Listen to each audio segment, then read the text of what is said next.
The Starthrower by Loren Eiseley. Who is the man walking in the way? An eye glaring in the skull. Secco. 1. It has ever been my lot, though formerly myself a teacher, to be taught surely by none. There are times when I've thought to read lessons in the sky, or in books, or from the behavior of my fellows, but in the end my perceptions have frequently been inadequate, or betrayed. Nevertheless, I venture to say that of what man may be I have caught a fugitive glimpse, not among multitudes of men, but along an endless wave-beaten coast at dawn. As always, there is this apparent break, this rift in nature, before the insight comes. The terrible question has to translate itself into an even more terrifying freedom. If there is any meaning to this book, The Unexpected Universe, it began on the beaches of Costabel with just such a leap across an unknown abyss. It began, if I may borrow the expression from a Buddhist sage, with the skull and the eye. I was the skull. I was the inhumanly stripped skeleton without voice, without hope, wandering alone upon the shores of the world. I was devoid of pity, because pity implies hope. There was, in this desiccated skull, only an eye, like a pharos light, a beacon, a search beam revolving endlessly in sunless noonday or black night. Ideas like swarms of insects rose to the beam, but the light consumed them. Upon that shore, meaning had ceased. There were only the dead skull and the revolving eye. With such an eye, some have said, science looks upon the world. I do not know. I only know that I was the skull of emptiness and the endlessly revolving light without pity. Once in a dingy restaurant in the town, I had heard a woman say, "My father reads a goose bone for the weather." A modern primitive, I had thought, a diviner, using a method older than Stonehenge, as old as the Arctic forests. "And where does he do that?" the woman's companion had asked, amusedly. "In Costabel," she answered complacently. "In Costabel." The voice came back and buzzed faintly for a moment in the dark under the revolving eye. It did not make sense, but nothing in Costabel makes sense. Perhaps that was why I had finally found myself in Costabel. Perhaps all men are destined at some time to arrive there, as I did. I had come by quite ordinary means, but I was still the skull with the eye. I concealed myself beneath a fisherman's cap and sunglasses, so that I looked like everyone else on the beach. This is the way things are managed in Costabel. It is on the shore that the revolving eye begins its beam, and the whispers rise in the empty darkness of the skull. The beaches of Costabel are littered with the debris of life. Shells are cast up in windrows. A hermit crab, fumbling for a new home in the depths, is tossed naked ashore, where the waiting gulls cut him to pieces. Along the strip of wet sand that marks the ebbing and flowing of the tide, death walks hugely and in many forms. Even the torn fragments of green sponge yield bits of scrambling life striving to return to the great mother that has nourished and protected them. In the end, the sea rejects its offspring. They cannot fight their way home through the surf, which casts them repeatedly back upon the shore. The tiny breathing pores of starfish are stuffed with sand. The rising sun shrivels the mucilaginous bodies of the unprotected. The sea beach and its endless war are soundless. Nothing screams but the gulls. In the night, particularly in the tourist season, or during great storms, one can observe another vulturine activity. One can see, in the hour before the dawn on the ebb tide, electric torches bobbing like fireflies along the beach. This is the sign of the professional shellers seeking to outrun and anticipate their less aggressive neighbors. A kind of greedy madness sweeps over the competing collectors. After a storm, one can see them hurrying along with bundles of gathered starfish, or toppling and overburdened, clutching bags of living shells whose hidden occupants will be slowly cooked and dissolved in the outdoor kettles provided by the resort hotels for the cleaning of specimens. Following one such episode, I met the starthrower. As soon as the ebb was flowing, as soon as I could make out in my sleeplessness the flashlights on the beach, I arose and dressed in the dark.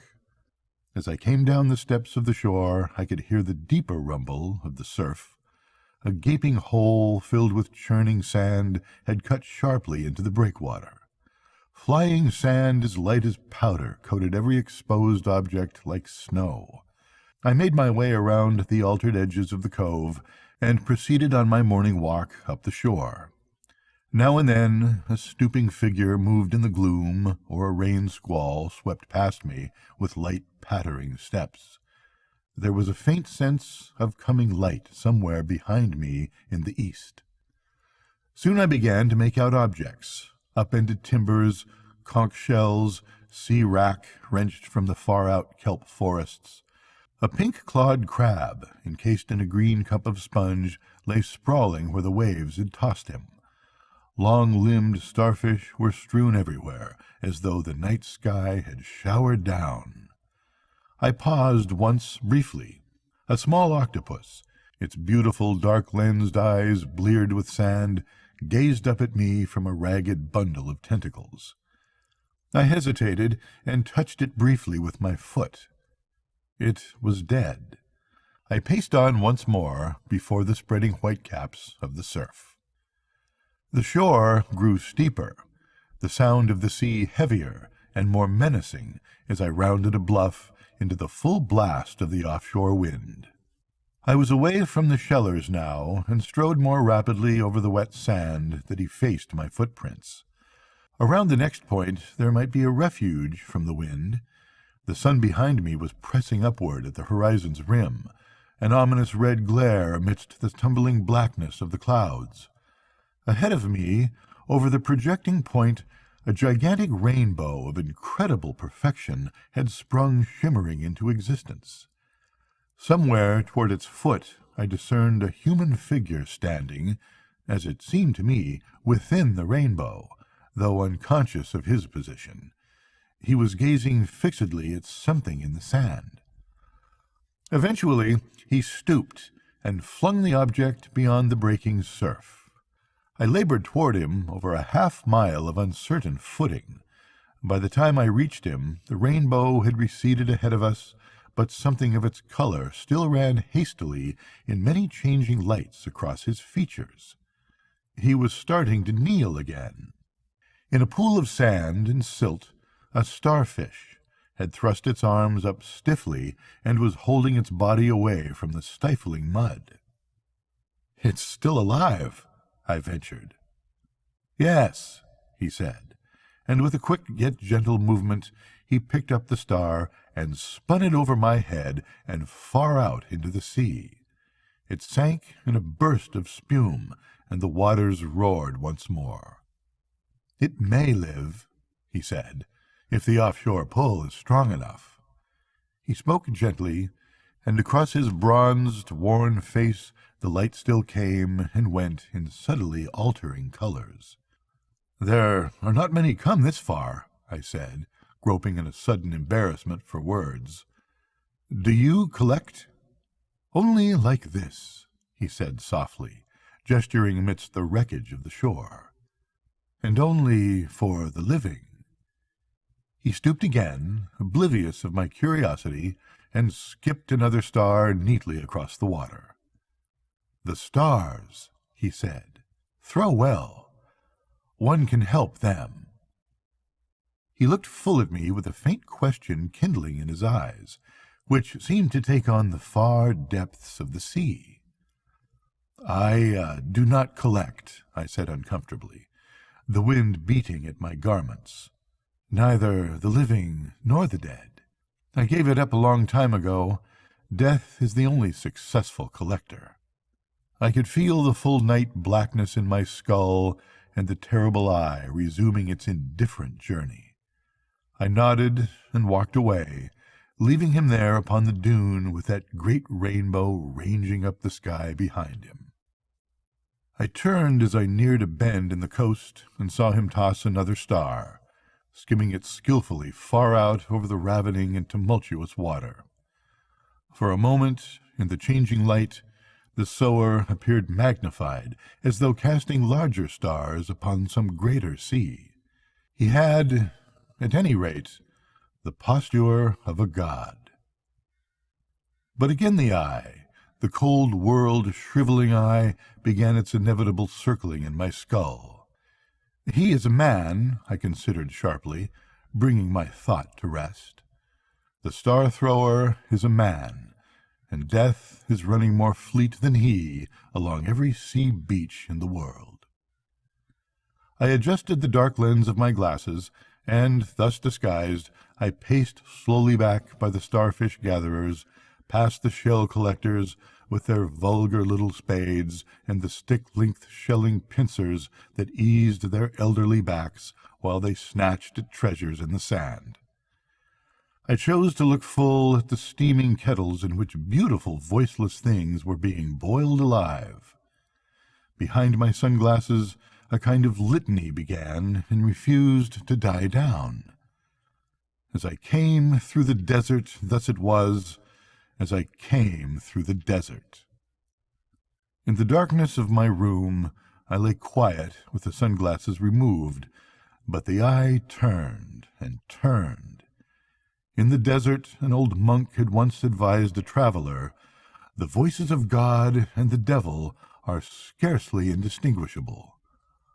Costabel was a desert. I lay quiet, but my restless hand at the bedside fingered the edge of an invisible abyss. Certain coasts, the remark of a perceptive writer came back to me, are set apart for shipwreck. With unerring persistence, I had made my way thither. 2. There is a difference in our human outlook, depending on whether we have been born on level plains, where one step reasonably leads to another, or whether, by contrast, we have spent our lives amidst glacial crevasses and precipitous descents. In the case of the mountaineer, one step does not always lead rationally to another, save by a desperate leap over a chasm, or by even more hesitant tiptoeing across precarious snow bridges. Something about these opposed landscapes had its analogue in the mind of man. Our prehistoric life, one might say, began amidst enforested gloom with the abandonment of the protected instinctive life of nature. We sought, instead, an adventurous existence amidst the crater lands and the ice fields of self-generated ideas. Clambering onward, we have slowly made our way out of a maze of isolated peaks into the level plains of science. Here, one step seems definitely to succeed another.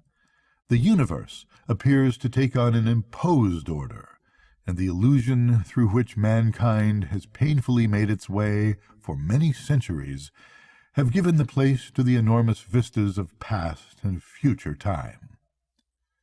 The encrusted eye in the stone speaks to us of undeviating sunlight. The calculated elliptic of Halley's comet no longer forecasts world disaster. The planet plunges on through a chill void of star years, and there is little or nothing that remains unmeasured. Nothing, that is, but the mind of man. Since boyhood, I had been traveling across the endless coordinated realms of science, just as, in the body, I was a plains dweller, accustomed to plodding through distances unbroken by precipices. Now that I come to look back, there was one contingent aspect of that landscape I inhabited whose significance at the time escaped me. Twisters, we called them. They were a species of cyclonic, bouncing air funnel that could suddenly loom out of nowhere, crumpling windmills or slashing with devastating fury through country towns. Sometimes, by modest contrast, More harmless varieties known as dust devils might pursue one in a gentle spinning dance for miles. One could see them hesitantly stalking across the alkali flats on a hot day, debating, perhaps, in their tall rotating columns, whether to ascend and assume more formidable shapes. They were the trickster part of an otherwise pedestrian landscape. Infrequent though the visitations of these malign creations of the air might be, all prudent homesteaders in those parts had provided themselves with cyclone cellars. In the careless neighborhood in which I grew up, however, we contented ourselves with the queer yarns of cyclonic folklore and the vagaries of weather prophecy.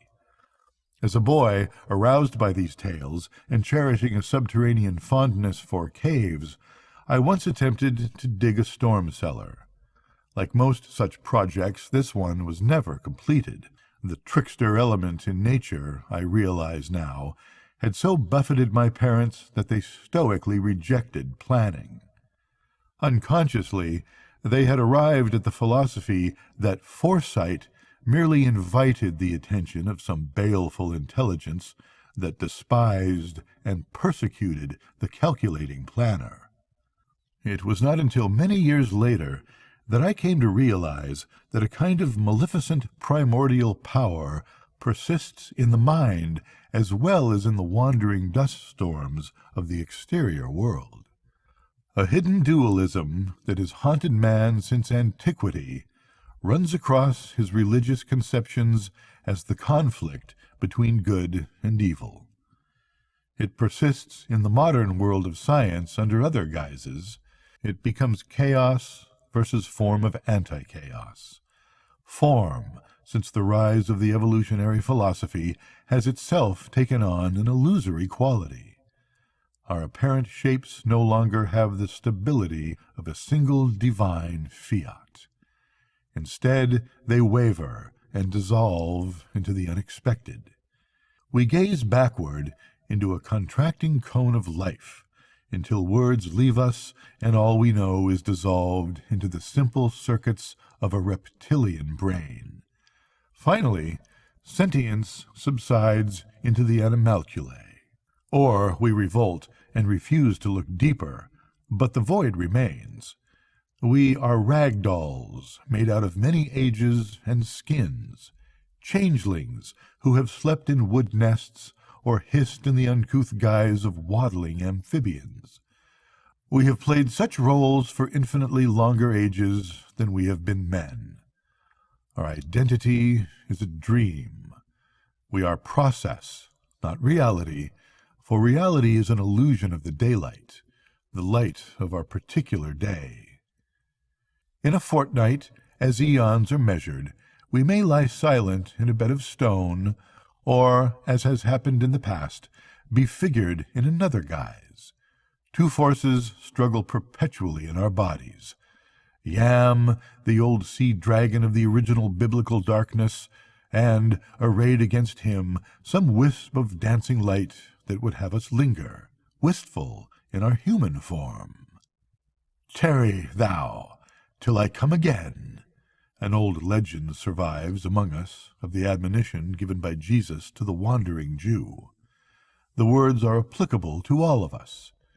Deep hidden in the human psyche, there is a similar injunction, no longer having to do with the longevity of the body, but rather a plea to wait upon some transcendent lesson preparing in the mind itself. Yet the facts we face seem terrifyingly arrayed against us. It is as if at our backs, masked and demonic, moved the trickster, as I have seen his role performed among the remnant of a savage people long ago. It was that of the jokester, present at the most devout of ceremonies. The creature never laughed. He never made a sound. Painted in black, he followed silently behind the officiating priest, mimicking, and with the added flourish of a little whip, the gestures of the devout one. His timed and stylized posturings conveyed a derision infinitely more formidable than actual laughter. In modern terms, the dance of contingency, of the indeterminable, outwits us all. The approaching fateful whirlwind on the plain has mercifully passed me by in youth. In the moment when I witnessed the fireside performance, I knew with surety that primitive man had lived with a dark message. He had acquiesced in the admission into his village of a cosmic messenger. Perhaps the primitives were wiser in the ways of the trickster universe than ourselves. Perhaps they knew, as we do not, how to ground or make endurable the lightning. At all events, I had learned, as I watched that half-understood drama by the leaping fire, why man, even modern man, reads goose bones for the weather of his soul. Afterward I had gone out, a troubled unbeliever, into the night. There was a shadow I could not henceforth shake off, which I knew was posturing, and would always posture behind me. That mocking shadow looms over me as I write. It scrawls with a derisive pen and an exaggerated flourish. I know instinctively it will be present to caricature the solemnities of my deathbed. In a quarter of a century it has never spoken. Black magic, the magic of the primeval chaos, blots out or transmogrifies the true form of things. At the stroke of 12, the princess must flee the banquet or risk discovery in the rags of a kitchen wench. Coach reverts to pumpkin. Instability lies at the heart of the world. With uncanny foresight, folklore has long toyed symbolically with what the 19th century was to proclaim a reality, namely that form is an illusion of the time dimension, that the magic flight of the pursued hero or heroine through frog skin and wolf coat has been, and will continue to be, the flight of all men. Goethe's genius sensed, well before the publication of The Origin of Species, the thesis and antithesis that epitomize the eternal struggle of the immediate species against its dissolution into something other. In modern terms, fish into reptile, ape into man. The power to change is both creative and destructive, a sinister gift, which, unrestricted, leads onward toward the formless and inchoate void of the possible. This force can only be counterbalanced by an equal impulse toward specificity. Form, once arisen, clings to its identity. Each species and each individual holds tenaciously to its present nature. Each strives to contain the creative and abolishing maelstrom that pours unseen through the generations.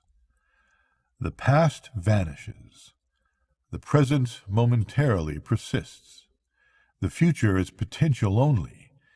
In this specious present of the real, life struggles to maintain every manifestation, every individuality that exists.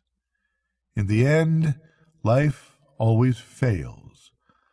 But the amorphous hurrying stream is held and diverted into new organic vessels in which form persists, though the form may not be that of yesterday.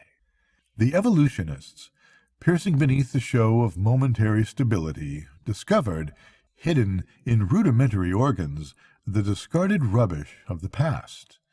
They detected the reptile under the lifted feathers of the bird, the lost terrestrial limbs dwindling beneath the blubber of the giant cetaceans.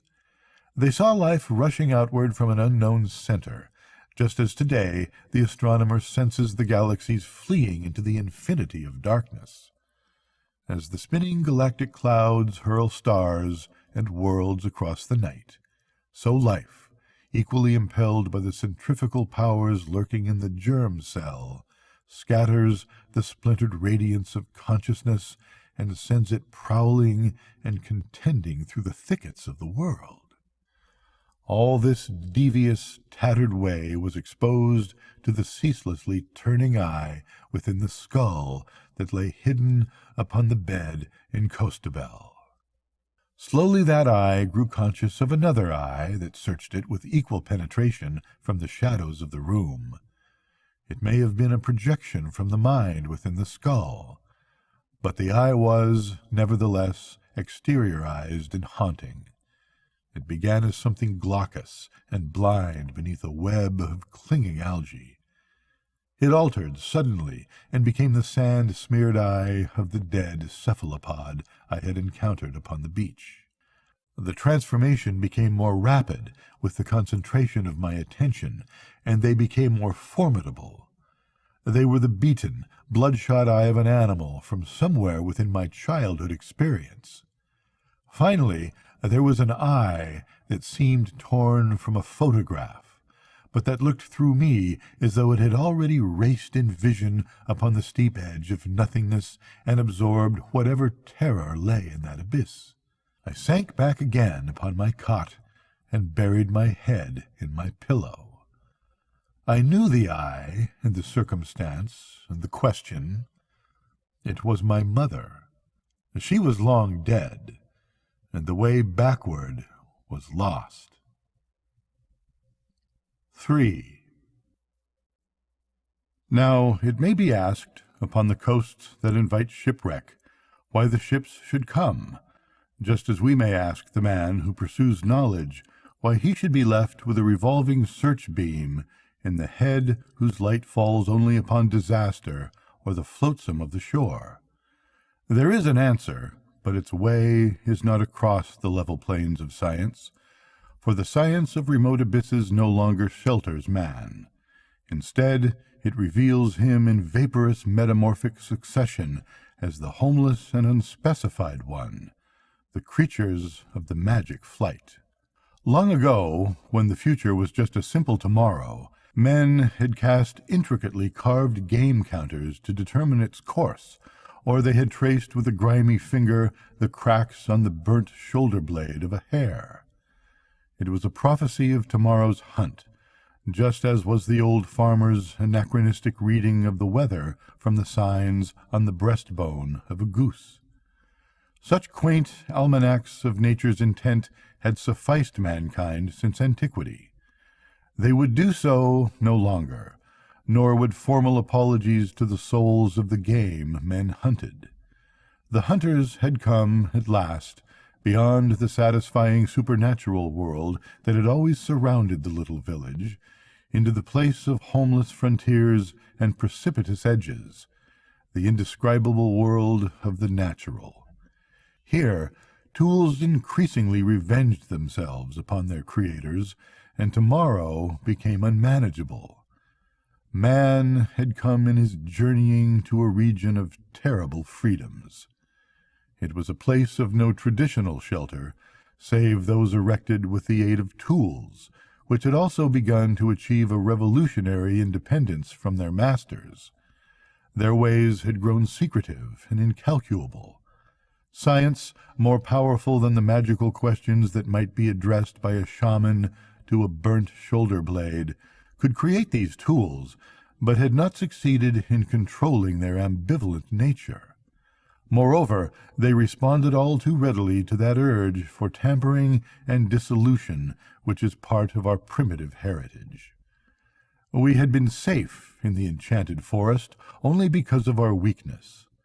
When the powers of that gloomy region were given to us, immediately, as in a witch's house, things began to fly about unbidden.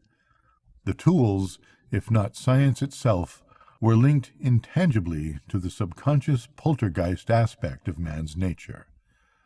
The closer man and the natural world drew together, the more erratic became the behavior of each. Huge shadows leaped triumphantly after every blinding illumination. It was a magnified but clearly recognizable version of the black trickster's antics behind the solemn backs of the priesthood.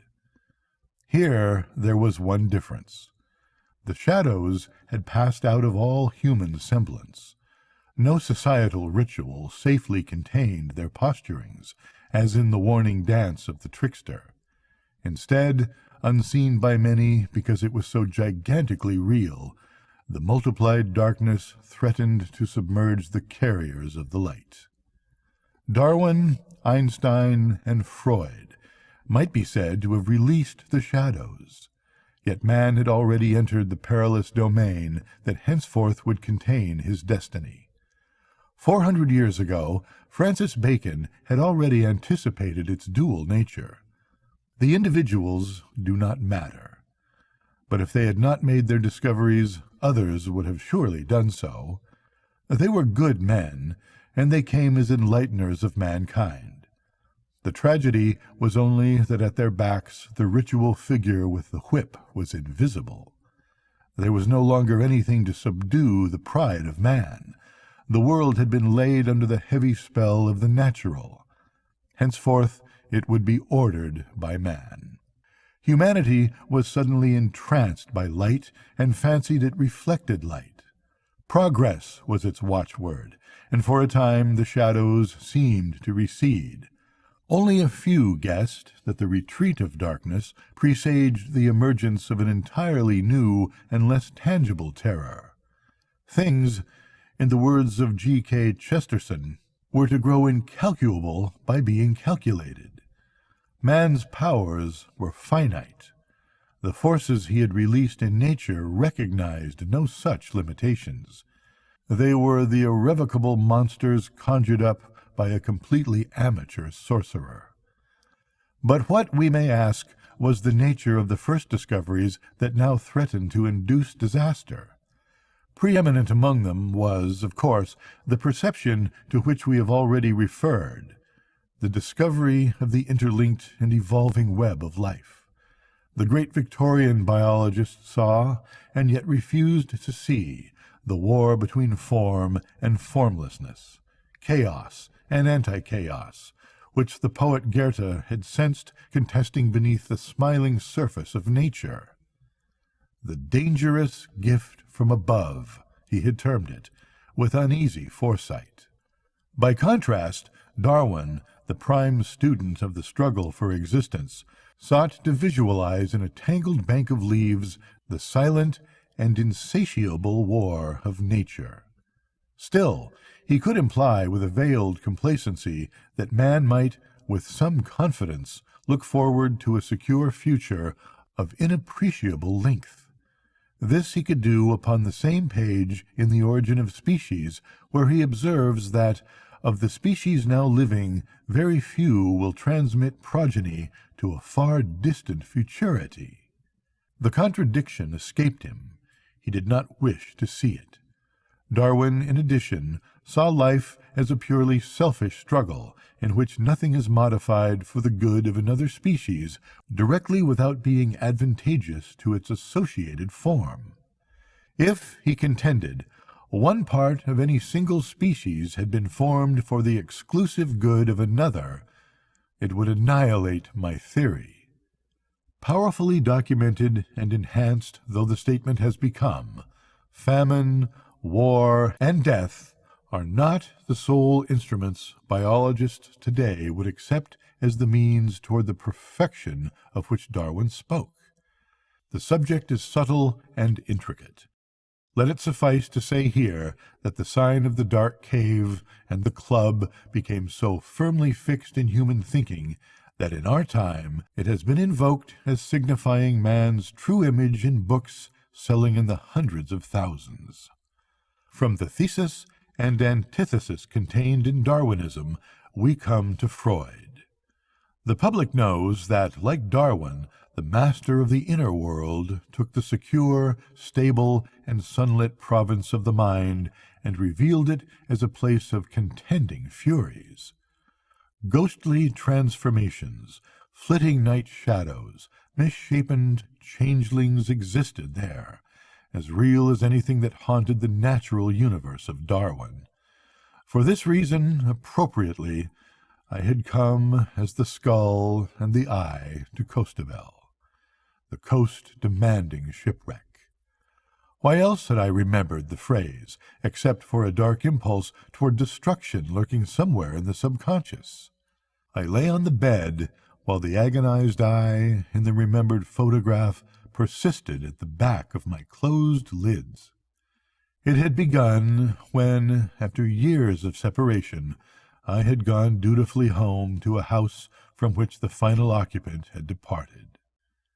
In a musty attic, among old trunks, a broken aquarium, and a dusty heap of fossil shells collected in childhood, I found a satchel. The satchel was already a shabby antique, in whose depths I turned up a jackknife and a rat of hair such as women wore at the beginning of the century. Beneath these lay a pile of old photographs and a note. 2 notes, rather, evidently dropped into the bag at different times, each in a thin, ornate hand, reiterated a single message that the writer had believed important. This satchel belongs to my son, Loren Eiseley. It was the last message. I recognized the trivia.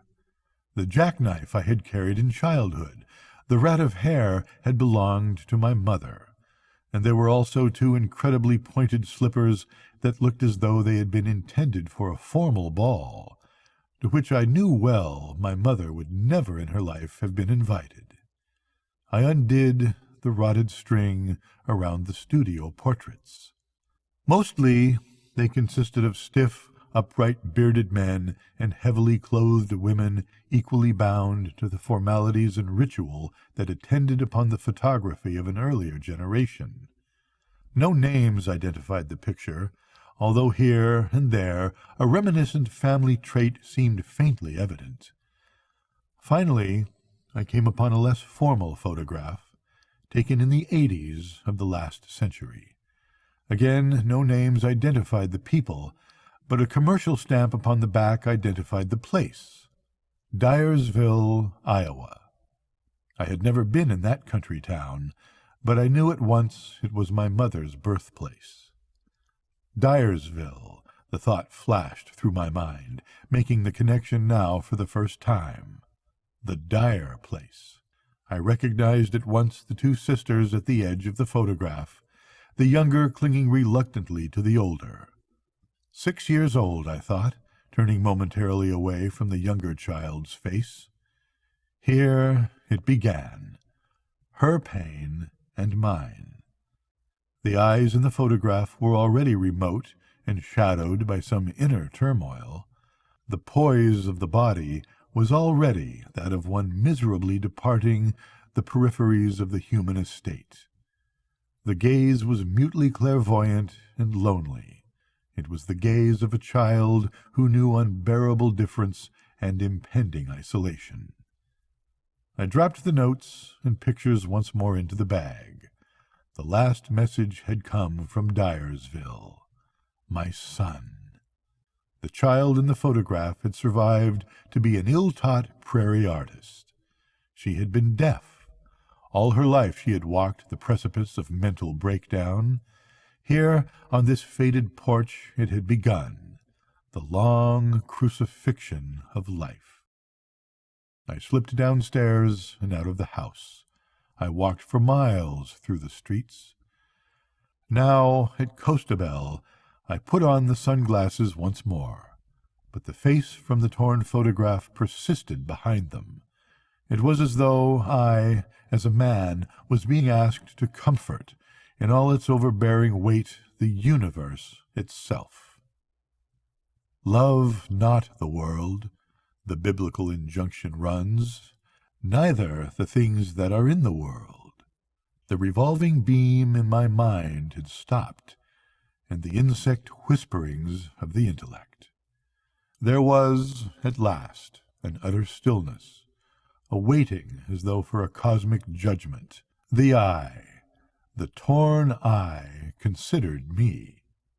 But I do love the world, I whispered to a waiting presence in the empty room. I love its small ones, the things beaten in the strangling surf, the bird singing which flies and falls and is not seen again. I choked and said, with the torn eye still upon me, I love the lost ones, the failures of the world. It was like the renunciation of my scientific heritage. The torn eye surveyed me sadly and was gone. I had come full upon one of the last great rifts in nature, and the merciless beam no longer was in traverse around my skull. But no, it was not a rift, but a joining, the expression of love projected beyond the species boundary by a creature born of Darwinian struggle, in the silent war under the tangled bank. There is no boon in nature, one of the new philosophers had written harshly in the first years of the industrial cities. Nevertheless, through war and famine and death, a sparse mercy had persisted, like a mutation whose time had not yet come. I had seen the star-thrower cross that rift, and in so doing he had reasserted the human right to define his own frontier. He had moved to the utmost edge of natural being, if not across its boundaries. It was as though at some point the supernatural had touched hesitantly, for an instant, upon the natural. Out of the depths of a seemingly empty universe had grown an eye, like the eye in my room, but an eye on a vastly larger scale. It looked out upon what I can only call itself. It searched the skies, and it searched the depths of being. In the shape of man, it had ascended like a vaporous emanation from the depths of night. The nothing had miraculously gazed upon the nothing and was not content. It was an intrusion into, or a projection out of, nature for which no precedent existed. The act was, in short, an assertion of value arisen from the domain of absolute zero. A little whirlwind of commingling molecules had succeeded in confronting its own universe. Here, at last, was the rift that lay beyond Darwin's tangled bank, for a creature arisen from the bank and born of its contentions had stretched out its hand in pity. Some ancient, inexhaustible, and patient intelligence, lying dispersed in the planetary fields of force, or amidst the inconceivable cold of interstellar space, had chosen to endow its desolation with an apparition as mysterious as itself. The fate of man is to be the ever-recurrent, reproachful eye floating upon night and solitude. The world cannot be said to exist save by the interposition of that inward eye, an eye various and not under the restraints to be apprehended from what is vulgarly called the natural. I had been unbelieving. I had walked away from the star-thrower in the hardened indifference of maturity. But thought, mediated by the eye, is one of nature's infinite disguises. Belatedly, I arose with a solitary mission. I set forth in an effort to find the star-thrower.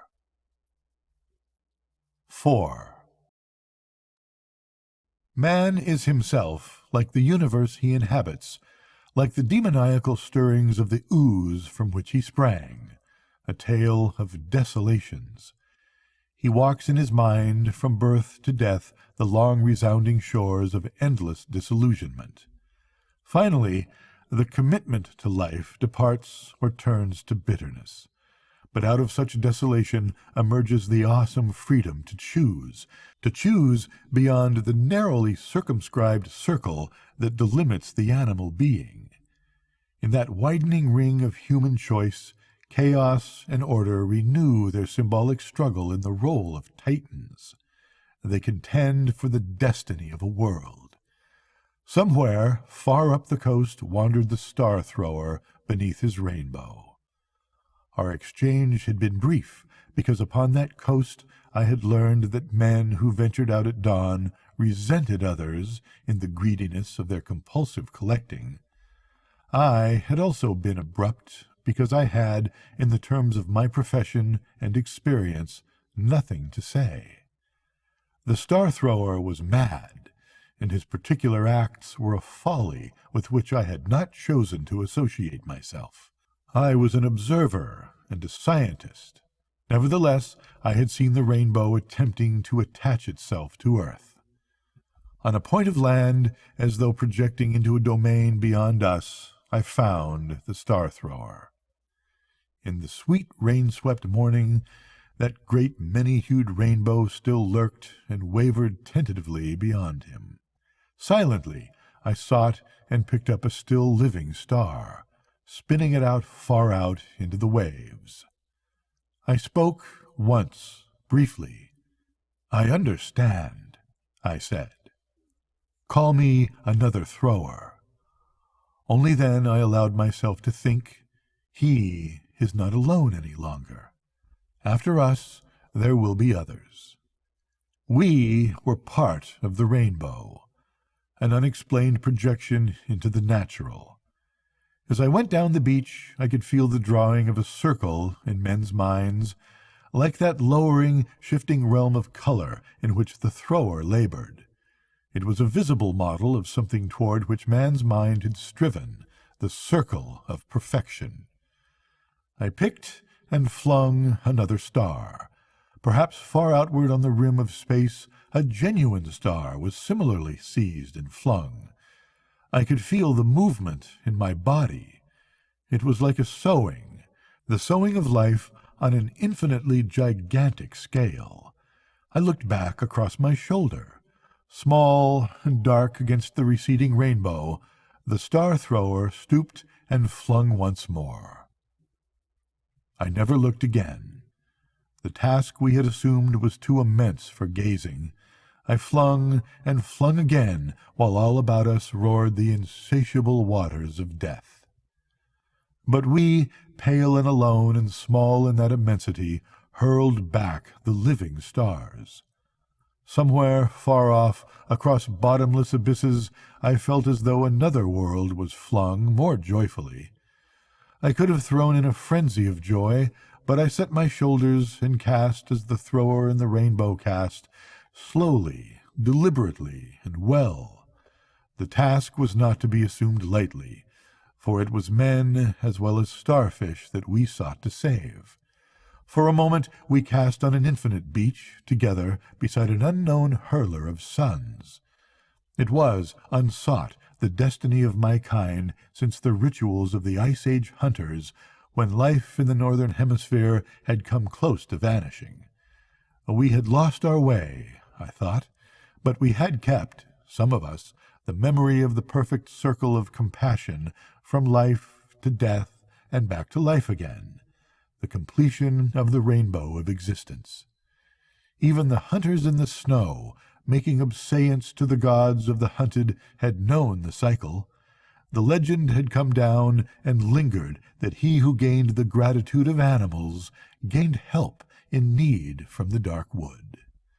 I cast again, with an increasingly remembered sowing motion, and went my lone way up the beaches.